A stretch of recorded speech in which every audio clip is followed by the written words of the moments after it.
8 month pregnancy symptoms most requested video है ये। बहुत दिन से मुझे रिक्वेस्ट आ रही है। आई नो मैं ये वीडियो थोड़ा लेट बना रही हूँ, लेकिन होप कि आप लोग समझोगे मेरी सिचुएशन को।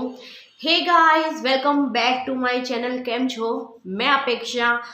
आज मैं आप लोगों के साथ बात करने वाली हूँ कि मुझे 8वें महीने में या फिर आप समझ लो मुझे थर्ड ट्रिमेस्टर में कौन से सिम्टम्स आ रहे हैं, क्या क्या मैं फेस कर रही हूँ, वो आज के इस वीडियो में हम लोग बात करने वाले हैं। अगर आप लोगों को नहीं पता हो तो मैं बता दूं, मैं 8 मंथ प्रेग्नेंट हूँ। अगर आप लोग इस चैनल पे नए आए हो तो आप लोगों को यहाँ पे ऐसे ही मेरे pregnancy video, vlog and delivery vlogs, आने वाले दिनों में न्यू बॉर्न बेबी के साथ मेरी जो भी नई लाइफ है वो मैं आप लोगों के साथ शेयर करने वाली हूँ। चलिए सबसे पहले तो बात करते हैं, जैसे ही हम थर्ड ट्रिमेस्टर में आते हैं, 7वां महीना जैसे ही स्टार्ट होता है, तब से ही जैसे कि डिलीवरी का टाइम पास आने लगता है, हम सबको टेंशन होने लगती है कि क्या होगा, कैसे होगा, नॉर्मल डिलीवरी होगी, सी सेक्शन होगा। तो मेरे साथ भी कुछ ऐसा ही हुआ। मेरी भी फर्स्ट प्रेगनेंसी है, मुझे भी कोई इतना एक्सपीरियंस नहीं है। तो 7वां महीना जैसे ही स्टार्ट हुआ ना, मुझे भी, मेरे दिमाग में भी यही सारी बातें चल रही थी।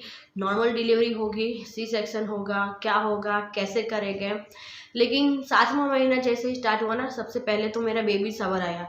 बेबी शावर की तैयारी में ये पूरा 7वां महीना तो कैसे निकल गया ना, पता ही नहीं चला। मेरा पूरा 7वां महीना मैंने बेबी शावर की प्रिपरेशन की और ये सारे चक्कर में। और जैसे 7वां महीना स्टार्ट हुआ ना, मुझे पैरों में स्वेलिंग की प्रॉब्लम बहुत ज़्यादा हो गई थी। वैसे मुझे 6ठे महीने से ही पैरों में थोड़ी थोड़ी हल्की हल्की सूजन होने लगी थी, लेकिन 7वां महीना शुरू होते ही कुछ ज़्यादा ही वो प्रॉब्लम मेरी बढ़ गई थी। तो सबसे पहला मेरा सिम्टम बोल सकते हैं ये है। और 8वां महीने में तो अभी मैं आप लोगों को क्या बताऊँ, मैंने सब कुछ कर लिया। गर्म पानी का सेक कर रही हूँ, पैर को मैं ऊपर रख रही हूँ, सोते टाइम भी मैं अपने पैरों के नीचे 2 तकिए रख रही हूँ। लेकिन जैसे ही सुबह होती है, चलना फिरना स्टार्ट होता है, फिर से मेरे पैरों में सूजन स्टार्ट हो जाती है।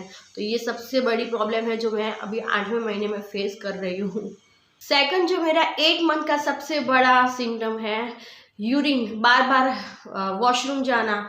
बहुत ज़्यादा मैं परेशान हो गई हूँ। रात की भी मेरी नींद उड़ गई है बोल सकते हैं, क्योंकि इस वजह से मेरी नींद बहुत ज़्यादा डिस्टर्ब हो रही है। बार बार मुझे वॉशरूम जाना पड़ता है। कभी कभी तो ऐसा भी हो जाता है, मैं वॉशरूम से बाहर निकलती हूँ ना, और तुरंत ही 2 मिनट में ही लगता है कि फिर से वॉशरूम आ गई। लेकिन थोड़ा थोड़ा ही यूरिन पास होता है, ज़्यादा नहीं। बस ऐसा फील होता है कि वॉशरूम जाना है, वॉशरूम जाना है। तो ये सबसे बड़ी प्रॉब्लम है जो मैं फेस कर रही हूँ अपने 8वें महीने में। बहुत ज़्यादा ये प्रॉब्लम मेरी बढ़ गई है। शायद आप लोगों के साथ भी ये प्रॉब्लम शुरू हो गई होगी। अगर आप लोग भी साथ में या फिर 8वें महीने में एंटर कर चुके होंगे तो कमेंट करके जरूर बताइएगा। अगर आप लोग भी 7वें या 8वें महीने में हो, अगर आप लोग भी ये प्रॉब्लम फेस कर रहे हो तो कमेंट करके जरूर बताना। नहीं था मेरे हाथों की अगर बात करूँ ना, तो आप लोग देख सकते हैं गाइस, ये मेरा ये वाला हाथ है ना, एकदम यहाँ पे ना सूजा हुआ रहता है और बहुत ज़्यादा एक्सट्रीम लेवल का पेन रहता है। ये वाला इनफेक्ट मेरा जो लेफ्ट हैंड है ना, इससे मैं कुछ काम भी ठीक से नहीं कर पा रही हूँ। और ये अगर मैं ये हैंड को पूरा कंप्लीटली अगर बंद करना चाहती हूँ ना, तो नहीं कर सकती हूँ। पेन होता है उंगली में। अभी ये क्यों हो रहा है सच में मुझे नहीं समझ में आ रहा है। अभी मैं रूटीन चेकअप के लिए जाने वाली हूँ ना डॉक्टर के पास, तो मैं उनको ये जरूर पूछूंगी। ये वाला सिम्टम ना मैंने कभी सुना भी नहीं था किसी का, और गूगल पे भी कुछ मुझे समझ में नहीं आया कि ये मेरे साथ क्या हो रहा है, मुझे नहीं पता। और हमेशा पेन जैसा रहता है, हल्का हल्का पेन बस रहता है।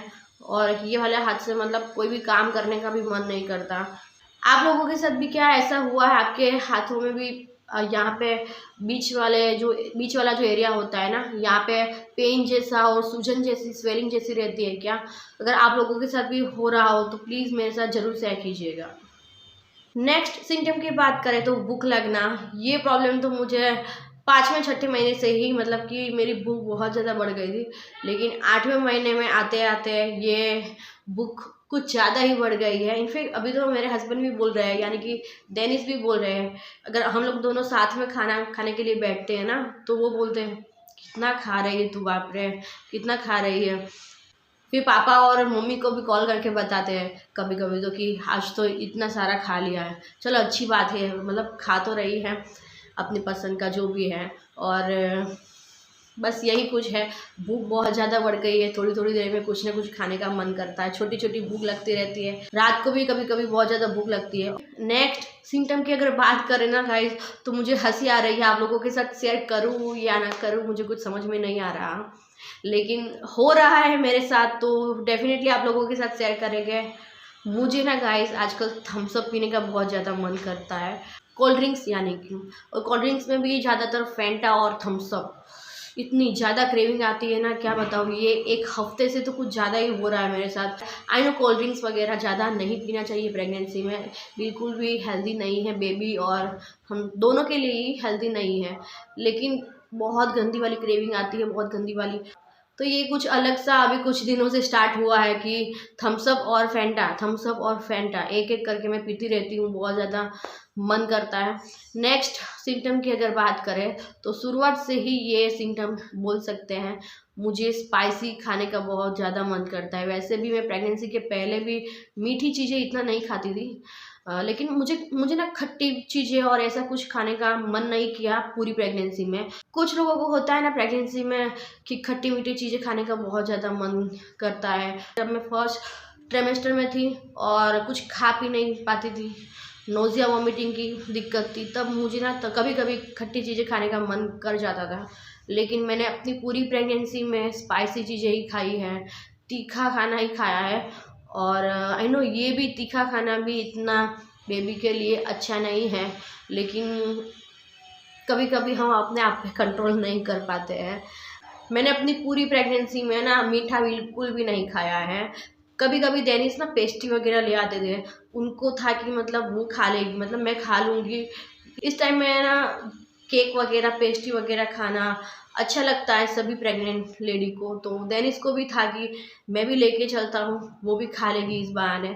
लेकिन वो लाते थे ना तो वही ख़त्म करते थे, क्योंकि मेरा बिल्कुल भी इंटरेस्ट नहीं था मीठी चीज़ों में, बस मैं स्पाइसी चीज़ें ही खाना पसंद करती थी।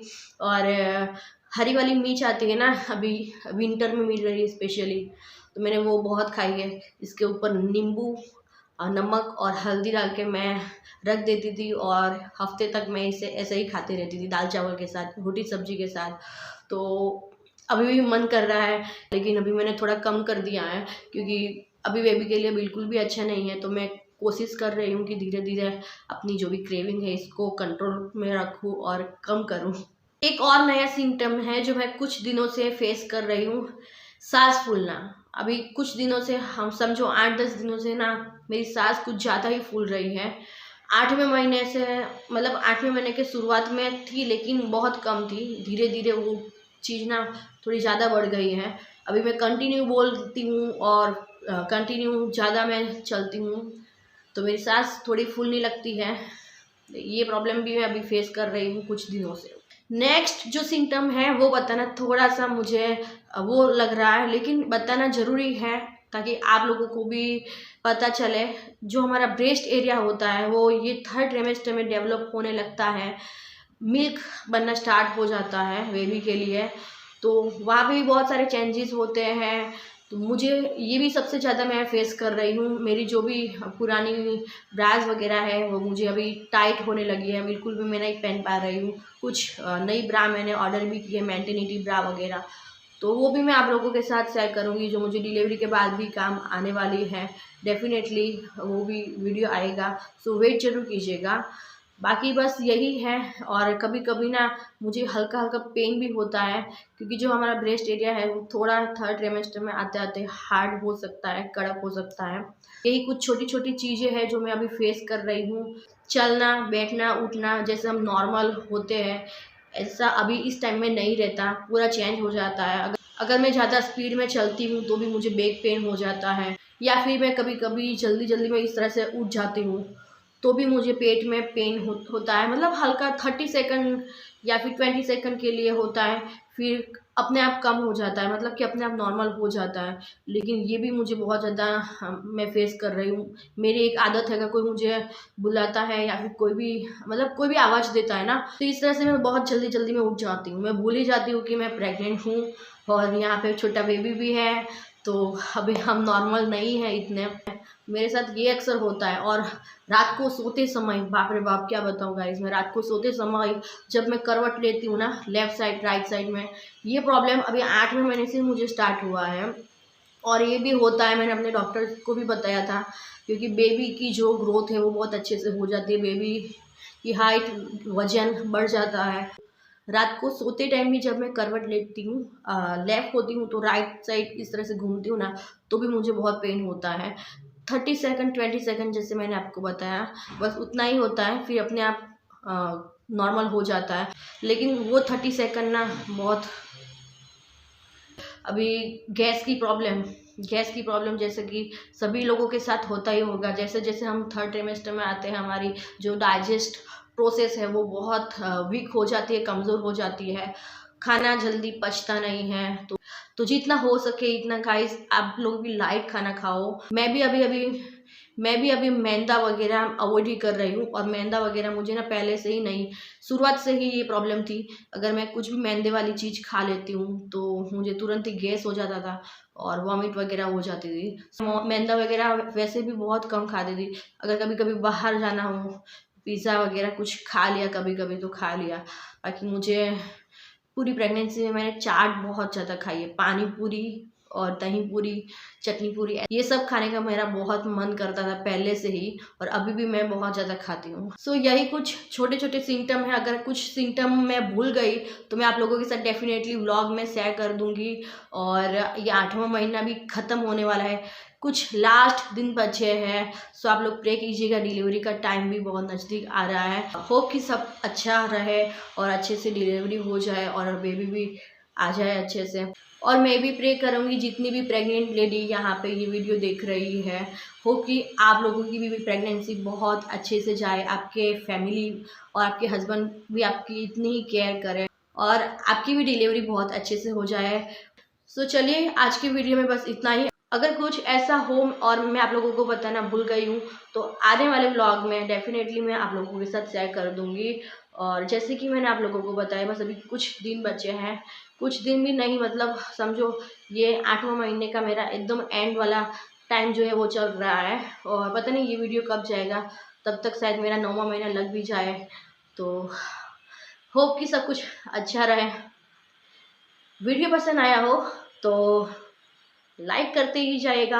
चैनल पे न्यू आए हो तो सब्सक्राइब करना बिल्कुल मत भूलेगा गाइस। यहाँ पे आगे आप लोगों को ऐसे ही मेरे प्रेगनेंसी व्लॉग, डिलीवरी व्लॉग्स, आने वाले बेबी के साथ मेरी न्यू लाइफ आप लोगों के साथ मैं शेयर करने वाली हूँ। सो चैनल पे नए आए हो तो लाइक एंड सब्सक्राइब करते ही जाएगा, क्योंकि आप लोगों के सपोर्ट की हमें बहुत ज़रूरत है।